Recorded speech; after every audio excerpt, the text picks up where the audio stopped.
Hello friends, welcome to my एसवे education formation channel में आपका स्वागत है। दोस्तों, यहाँ पर आज के अपडेट में लेकर के प्रेजेंट हैं कर्मचारी पेंशन योजना 1995 में ईपीएफओ से कैसे ले लाभ। आश्रित बच्चे पेरेंट्स आपकी मृत्यु के बाद ऐसे पा सकते हैं जमा पूंजी। ये है 7 इसके रूल हैं पेंशन के, तो आप लगातार बने रहिए जो कि हम प्रोवाइड करने वाले। दो बड़ा बच्चा जब 25 साल का हो गया जाएगा तो उसकी पेंशन बंद हो जाएगी और तीसरे बच्चे की पेंशन शुरू हो जाएगी और इसी प्रकार यही क्रम चलता रहेगा जब तक सभी ये बच्चे 25 साल की जो एज पूर्ण नहीं कर लेते हैं तब तक उनको पेंशन दिया जाएगा। यहाँ पे देखेंगे कि अनाथ पेंशन की बात करें तो यदि सदस्य की मृत्यु हो जाएगी तो उसकी पत्नी भी जीवित न हो तो केवल बच्चे ही जीवित हो तो ऐसी स्थिति में बच्चों को पेंशन योजना का लाभ मिलेगा, जिसमें 25 वर्ष से कम एज के 2 बच्चों को पेंशन दी जाएगी। बाल पेंशन की इस तरह से इसमें जो है पहला बच्चा जब 25 वर्ष का हो जाएगा तब उसकी पेंशन बंद हो जाएगी और तीसरे बच्चे की पेंशन शुरू हो जाएगी। इसी प्रकार से जो है क्रम चलता रहेगा जब तक जो है सभी ये बच्चे 25 वर्ष के नहीं हो जाए ना। नामांकित पेंशन की बात करें तो यह पेंशन जो है सदस्य द्वारा जो है ई नामांकन में नामित किए गए व्यक्ति के सदस्य की मौत के बाद मिलती है और पेंशन जो है योजना में नामांकन सिर्फ तभी संभव है जब सदस्य के परिवार में कोई जीवित न हो। और यहाँ पर परिवार से तात्पर्य यह है कि पत्नी, बच्चों और पति से है।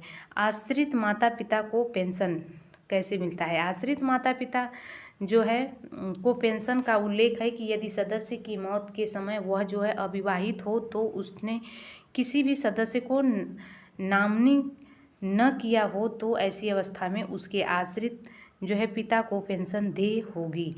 यदि पिता जीवित न हो तो आश्रित माता को जीवन पर्यंत पेंशन मिलती रहेगी। पिता को जीवन पर्यंत पेंशन मिलेगी और एवं पिता की मृत्यु के बाद माता को पेंशन मिलेगी।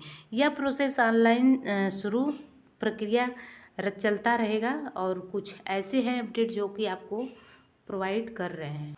अब सुपर एनुएशन यानी वृद्धा अवस्था में पेंशन क्या है, तो यह 10 साल की सदस्यता के साथ ही जो है कम से कम 58 एज की जो है पूरी कर दी जाती है और सदस्य चाहे सेवारत भी क्यों न हो उन्हें जो है 58 ईयर्स पूरी करने के अगले दिन से ही पेंशन मिलनी शुरू हो जाती है।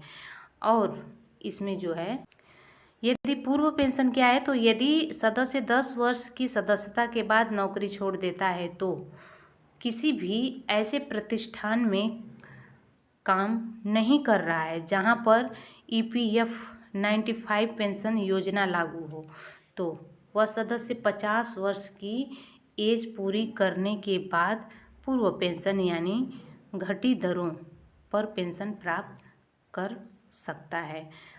ऐसी स्थिति में पेंशन नहीं लेने पर सदस्य के पास दूसरा विकल्प होता है कि उसके अंतर्गत 58 साल की एज यानी अपनी उम्र पूरी करने के पूर्व पेंशन प्राप्त कर सकता है। और यदि जो है सदस्य पूर्व पेंशन लेना चाहता है और वह 58 ईयर्स के कम उम्र में ही वह 58 ईयर्स की आयु होने में जितने वर्ष कम होंगे इसमें प्रत्येक वर्ष के लिए 4% दरों से पेंशन घट जाएगी।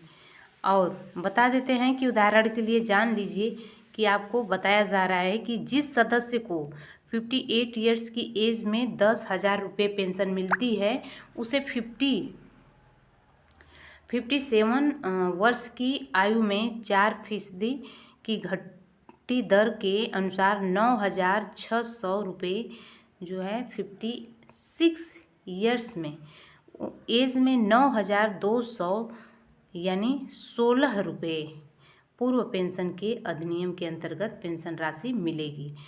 और यहाँ पे तीसरे नंबर पे आप देखेंगे जो विकलांग से रिलेटेड पेंशन है। यदि सदस्य पूर्व या अस्थाई विकलांग के कारण नौकरी छोड़ देता है तो इस पेंशन योजना के हकदार हो सकता है। इसके लिए किसी भी तरह के न्यूनतम सदस्यता अवधि की शर्त लागू नहीं है, सिर्फ 1 महीने का अंशदान जमा होना पर्याप्त है। और विधवा एवं बाल पेंशन की बात करें तो इसमें यदि सदस्य की नौकरी में रहते हुए उसकी मृत्यु हो जाती है तो उसकी पत्नी बच्चों को पेंशन 25 साल से कम उम्र वाले बच्चों को लगातार पेंशन मिलती रहेगी, जबकि सदस्य 2 से ज़्यादा बच्चे हैं तो पहले 2 बच्चों को 25 वर्ष तक जो है पेंशन मिलेगी। अब देखते हैं कि इस पेंशन के लिए सदस्य मात्र 1 माह का अंशदान जमा होना चाहिए पर्याप्त, जबकि कोई भी बच्चा पूर्ण विकलांग है तो उसे जीवन पर्यंत पेंशन दी जाएगी। और इसे ऐसे समझिए कि एक बड़ा बच्चा 25 साल का हो जाएगा तो उसकी पेंशन बंद हो जाएगी और तीसरे बच्चे की भी पेंशन शुरू हो जाएगी। इसी प्रकार से यह क्रम चलता रहेगा जब तक सभी बच्चे 25 साल के एज पूर्ण न कर लें दोस्तों। और अनाथ पेंशन क्या है? यदि वह सदस्य की मृत्यु हो जाए और उसकी पत्नी भी जीवित न हो तो केवल बच्चे ही जीवित हो तो ऐसी स्थिति में बच्चों को पेंशन योजना का लाभ मिलेगा 25 वर्ष तक। 25 वर्ष के बाद बंद हो जाएगी पेंशन। बाल पेंशन की बात करें तो पहला बच्चा जब 25 वर्ष का हो जाएगा तब उसकी पेंशन बंद हो जाएगी। तीसरे बच्चे की पेंशन जो हमने अभी ऑलरेडी आपको बताया नामांकित जो पेंशन जो होता है नामनी होता है, उससे रिलेटेड बात की जा रही है। व्यक्ति की सदस्यता की मौत के बाद उसकी जो है नामनी में जो जिसका नाम होता है उसको पेंशन दिया जाता है, जीवित न हो तो।